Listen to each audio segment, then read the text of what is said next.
Hello everyone, welcome back to subject venture.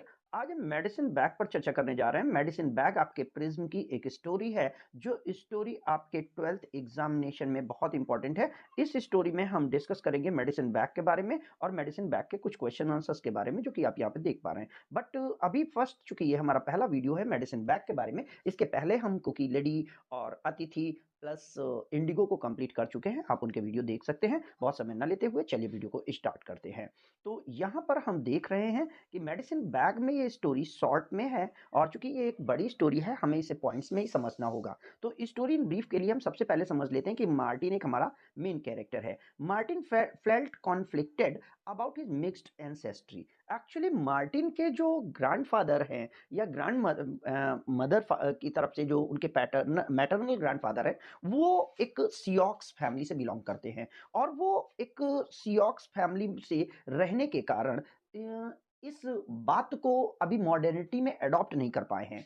यहाँ पर उसकी माँ जो है वो बिलोंग करती है लाकोटा के सियोक्स ट्राइब से, जो कि साउथ डकोटा में पड़ता है। And his father was a white man, यानी वो एक मिक्स्ड ब्रीड में आता है। मार्टिन एक कह सकते हैं कि मार्टिन के अंदर दो ब्लड है, एक व्हाइट मैन और उसकी माँ जो है वो ट्राइबल लेडी है। एवरी समर, हर समर में Martin and his sister Cheryl eagerly anticipated their visit to see their 86 year old grandfather. वो अपने 86 ईयर के ग्रैंडफादर को विजिट करने के लिए जाता है। और वो कहाँ जाता है? रोजवुड रिजर्वेशन में जाता है। ये वो एरिया था जो कि मार्टिन के मैटरनल ग्रैंडफादर के लिए रिजर्व किया गया था, या सियोक्स फैमिली के लिए रिजर्व किया गया था। आगे क्या होता है देखते हैं। Grandfather truly embodied the spirit and tradition of their people. उन्होंने अपने लोगों की जो विजिट थी, वो अपनी जो सिचुएशन थी उसको पूरी तरीके से उन्होंने अडॉप्ट कर रखा था। And would return home full vivid story. और ये दोनों के दोनों बच्चे जब अपने ग्रैंडफादर से मिल करके वापस अपने यहाँ आते थे, तो ये इनके पास बहुत सारी स्टोरी होती थी अबाउट देयर एंशियंट सेरेमनीज, जो उनके सेरेमनीज को बताती थी। और वो हील करती थी किनको? रिचुअल्स को और ग्रैंडफादर्स विजडम को। That seems to be a transcendent time, जो एक बहुत काफी लंबे समय पहले समय की बात हुआ करती थी। यानी मार्टिन और मार्टिन की जो सिस्टर है चेरिल, वो अपने ग्रैंड फादर जो थे उनसे अपनी जो रिच उनकी एंसेस्ट्री थी, जो उनकी हेरिटेज थी, जो उनके ट्रेडिशनल थे, जो उनके रिचुअल्स थे, उनके बारे में बहुत सारा नॉलेज ले लेते थे। और एवरी समर वो उनको विजिट करने जाते थे। यहाँ पर Martin and Cheryl's friend relished these tales that brought to the life the culture so different from their own। अब यहाँ पर एक बात ये समझने की है कि मार्टिन और दोनों लोग अपने मैटरनल ग्रैंडफादर के पास जाते हैं। इनको हम मदर के फादर के पास जाते हैं। और ये बात आपको याद रखनी है कि ये मदर का फादर है। और ये जो थे, ये जो आयरन सेल थे, ये जो आयरन सेल थे। और इनको आप समझिए कि यही हमारा इस कैरेक्टर, इस स्टोरी के मेन कैरेक्टर हैं, जो हेरिटेज को कंफर्म कर रहे हैं। और जब ये मार्टिन और चेरिल वापस आते हैं, तो ये अपने फ्रेंड्स के साथ बहुत सारी बातें डिस्कस करते हैं और बहुत सारी इमेजिनेटिव बातें अपने उस कल्चर और ट्रेडिशन के बारे में अपने फ्रेंड्स को बताते हैं। तो इस तरीके से मार्टिन की जो अपनी सिचुएशन है, वो उनके मदर और फादर प्लस अलोंग विद उनके हेरिटेज को लेकर के है। But Martin never showed any photos of grandfather to his friend. Martin बहुत सारी बात करता है अपने दोस्तों के बीच में अपने बाबा को लेकर के, लेकिन वो कभी भी उनकी फोटो नहीं शो करता है। ही न्यू, वो जानता था कि ग्रैंडफादर्स विदर्ड फेस, ग्रैंडफादर का जो वो अजीब सा रग्ड फेस है, लॉन्ग ब्रेडेड हेयर, जो लंबे समय से उनकी बाल हैं, जो एक जैसे सन्यासी के बाल हो जाते हैं वैसे हैं। एंड वाइब्रेंट ट्राइबल क्लॉथिंग, और उनके चमकीले जो ट्राइबल कपड़े हैं, उट सीम्स एक्सोटिक एंड स्ट्रेंज। आपकी सिविलाइजेशन में, वाइट पीपल के एरिया में, जो सिटी कल्चर है, वहाँ पर ये सारी की सारी चीज़ें एक मैटर ऑफ अम्यूजमेंट बन जाएंगी, मैटर ऑफ इंटरटेनमेंट बन जाएंगी। सो इसलिए वो कभी भी अपने ग्रैंडफादर की कोई भी फोटो शेयर नहीं करता है, क्योंकि वो जानता है कि उसके दोस्त उसका मजाक उड़ाएंगे। मार्टिन ड्रेडेड, वो डरता है कि the day his two worlds would became collide. वो ये समझता है कि ये जो दूसरी दोनों दुनिया हैं, वर्तमान दुनिया जिसमें कि मार्टिन रह रहा है, जो व्हाइट पीपल की दुनिया है, और एक दुनिया जिसमें मार्टिन अपने पीछे के कल्चरल हेरिटेज को जानता है, उन दोनों के बीच में वो ये समझ रहा है कि कैसे हम इन दोनों को मैनेज करेंगे अगर ये दोनों एक दूसरे के साथ मिक्स होते हैं तो। वन हॉट जुलाई, 1 जुलाई की मॉर्निंग है। ये बहुत स्पेशली पॉइंट आपको नोट करना है कि मार्टिन के ग्रैंडफादर वहां कब आते हैं। Family spotted a solitary figure walking slowly in their street. वो नोटिस करते हैं कि कोई एक व्यक्ति है जो मिडिल ऑफ द पाथ में, रास्ते के बीच में टहलता हुआ चला आ रहा है। And to Martin horror, Martin के लिए बड़े डर की बात थी टू मार्टिन हॉरर ये उसके लिए बड़े डर की बात थी कि उसके ग्रैंडफादर ही realized his grandfather the old man greeted them. एक ओल्ड मैन है जो उनके सामने आ चुका है और वो warmly unaffected as the dog barked loudly at the unfamiliar visitor. वो सारे गली के जो कुत्ते थे, जो किड्स थे, जो बच्चे थे, वो उनको बहुत बुलीड कर रहे थे और बहुत ज़्यादा उनको परेशान कर रहे थे। बट इवन देन उस ग्रैंडफादर ने, उस पर्सनैलिटी ने मार्टिन, मार्टिन की मदर और मार्टिन की जो सिस्टर है, उन सबको वार्मली वेलकम किया, या ये कह सकते हैं कि उनके साथ वो अच्छे से कॉम्प्लीमेंटली उन्होंने ग्रीट किया। मार्टिन क्रिंग्ड, मार्टिन परेशान हो जाता है एम्बैरेसमेंट के कारण। And while his mother awkwardly पैटेड his grandfathers back, वो अपने ग्रैंडफादर की, मतलब अपने पापा की बैक को, चूंकि वो उसके फादर थे, वो उनको पैट करती हैं कि आप यहाँ आ कैसे गए, कितना आप परेशान हुए होंगे। उस सरप्राइज हो जाती हैं। Only the little Cheryl wrapped his arm around the joyful welcome. केवल उसकी जो बेटी है, यानी जो उसकी ग्रैंड डॉटर है, वो पूरी तरीके से उनका वेलकम करती है। मार्टिन कंफ्यूज रहता है कि अब करेंगे क्या, कैसे हम बचेंगे अपने आप में, फ्रेंड्स को अपने क्या बताएंगे।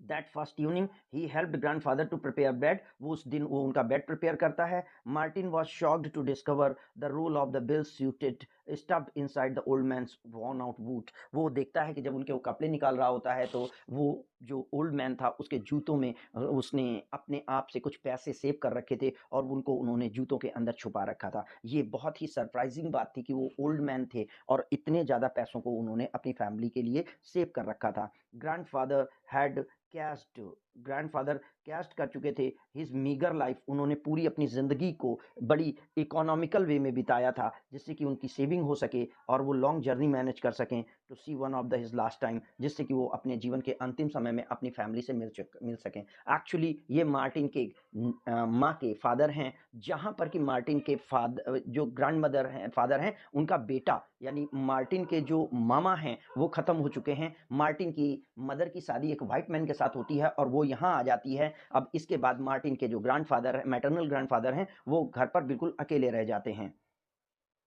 अब इनके बारे में आगे हम देखते हैं। तो ही सिंपली, वो क्या करते हैं, simply longed a family at the end Guru near. जब उनको लगता है कि उनकी ज़िंदगी का अंतिम समय आ गया है तो वो कोशिश करते हैं कि वो कैसे मार्टिन को मिल सकें। तो अवॉश इन सेम, डेफिनेटली वो बहुत परेशान हो जाता है। Martin's family realise that they had abandoned grandfather to died alone. यहाँ पर मार्टिन की पूरी फैमिली को ये प्रॉब्लम या ये सिचुएशन वो समझ में आती है कि हमने ग्रैंडफादर को वहाँ पर सियोक्स के उस एरिया में अकेले छोड़ करके गलती की थी। ग्रैंडफादर को हमें यहाँ लेके आना चाहिए था। वो ग्रैंडफादर, जब उन्हें ये लगता है कि उनकी ज़िंदगी का अंतिम समय आ चुका है, तो वो एक लंबी जर्नी, रिस्कफुल एक लंबी जर्नी कंप्लीट करके मार्टिन से की फैमिली से मिलने यहाँ आ जाते हैं। नेक्स्ट डे, अगले दिन क्या होता है, ग्रैंडफादर वेटेड एक्सपेक्टेंटली, बड़ी उम्मीद करते हैं कि लिविंग रूम में वो मिलेंगे। किससे मिलेंगे, मार्टिन फ्रेंड्स से मिलेंगे। And encounter Martin had always dreaded, और वो इस बात से डरता है कि मार्टिन इस बात से डरता है कि हम कैसे इनको अपने दोस्तों के साथ इंट्रोड्यूस कराएंगे। ये बात ग्रैंडफादर नोटिस कर चुके होते हैं। बट द ग्रैंडफादर इनकाउंटर्ड मेंट, या ये कह सकते हैं ग्रैंडफादर की जो मीटिंग उनके दोस्तों के साथ होती है वो बहुत ही सरप्राइजिंग होती है और मार्टिन का सारा डर समाप्त हो जाता है। मार्टिन सरप्राइज करता है कि the boys were utterly captive by the grandfathers sitting raptly at the feet, and he shared the legend passed down their ancestors through the generation. और वो इस बात से बड़ा परेशान होता है, सरप्राइज हो जाता है कि कैसे ग्रैंडफादर अपनी लाइफ की स्टोरी, अपने पूर्वजों की लाइफ की स्टोरी से उसके दोस्तों को बिल्कुल कैप्टिव कर लेते हैं, हिप्नोटाइज्ड कर लेते हैं, और सारे के सारे उनके दोस्त बिना कोई क्वेश्चन किए हुए उनकी स्टोरी को बड़ी सिंसियरिटी के साथ सुन रहे हैं। एट द फर्स्ट टाइम, पहली बार ऐसा होता है, Martin glowed with the pride of his noble heritage. यहाँ से मार्टिन को अपनी जो सियोक्स फैमिली है उस फैमिली की हेरिटेज पर प्राइड होता है और वो इस बात पे प्राइड फील करता है कि उसकी फैमिली या उसके पास भी एक अच्छी कल्चरल हेरिटेज है। Finally grandfather turn to Martin, finally grandfather Martin की तरफ आते हैं and explain that his visit has a deeper purpose. वो बताते हैं कि मेरा आने का कोई और दूसरा मतलब नहीं था, मेरा मतलब ये है। He unclasps the leather pouch from around his neck, वो अपने गर्दन के पास एक स्ट्रिंग से बंधे हुए लेदर पाउच को, जिसे कि हम मेडिसिन बैग के नाम से जानेंगे यहाँ पे, उसको वो बताते हैं कि this is to pass away to the eldest male member of my society and that is Martin.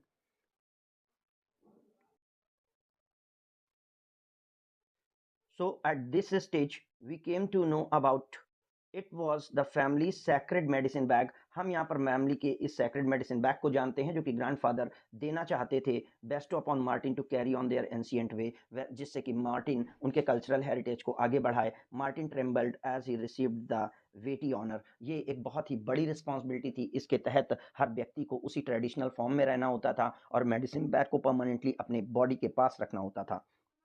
Shortly afterward grandfather peacefully passed on. पूरे से पर्पस देने के बाद जो उसके फादर हैं ग्रैंडफादर, वो ये बताते हैं कि ये बता चुके होते हैं इसके पहले ही स्टोरी में डिटेल में ये है कि किस तरीके से उनके पिता जो आयरन सेल के पिता ने इस बैग को उन्होंने मैनेज किया था, जो कि उन्होंने एक एल्क की उससे बनाया था, स्किन से बनाया था। और जब उन्होंने क्वेस्ट ऑफ नॉलेज करने के लिए वो गए हुए थे तो वहाँ पर उन्होंने एक आयरन मैन, एक वाइट मैन की थोड़े से आयरन को पाया था, आयरन केटली के पार्ट को पाया था।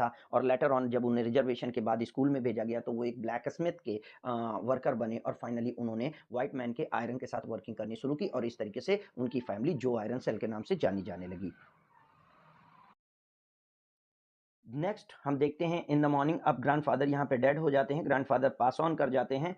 इन मूविंग सेरेमनी, एक सेरेमनी होती है। Martin family return to his body, उनकी बॉडी को वो ग्रेवयार्ड में ले जाते हैं, to the earth, to his beloved reservation. वहाँ पर बिलव्ड रिजर्वेशन में उनकी सिमेट्री बनाई जाती है and with the head held high. और बड़े प्राइड के साथ मार्टिन की पूरी फैमिली ग्रैंडफादर का क्रीमेशन करती है और उनकी पूरी जो बरियल एक्टिविटी है वो पूरा कंप्लीट हो जाने के बाद जो सिचुएशन बनती है उस पर यहाँ पर चर्चा की गई है और उसके बारे में बताया गया है। Martin wore the medicine bag proudly at grandfather side. वो ग्रैंडफादर की ग्रेव के पास बहुत प्राइड के साथ उस मेडिसिन पाउच को लेके बैठ रखता है। Cherishing the culture it presented, वो उसी कल्चर को अडॉप्ट कर लेता है। He placed sweet prayer sage inside to carry the grandfather's spirit forward. Grandfather की उस आत्मा, उस पावर को और आगे ले जाने के लिए उसने वही ट्रेडिशनल वे और ट्रेडिशनल अपनी ड्रेस को अडॉप्ट कर लिया था। दो the world apart in his life, भले ही दुनिया उससे अलग थी, in death grandfather and Martin were joyfully in United. वैसे तो मार्टिन और मार्टिन के ग्रैंडफादर में बहुत डिफरेंस था, ओनली समर साइड पे वो मिलते थे, but at the end of the story Martin was totally devoted to the promotion and adoption of his own culture, that was the Sioux reservation culture. So in this way we have finished this story. I hope you have understood well. In next video we will discuss about the logic based questions, short questions and multiple choice question of this story. So be with us for the next video, and here we end this video, and if it is useful kindly share to your friends also. Thanks for watching. Thank you.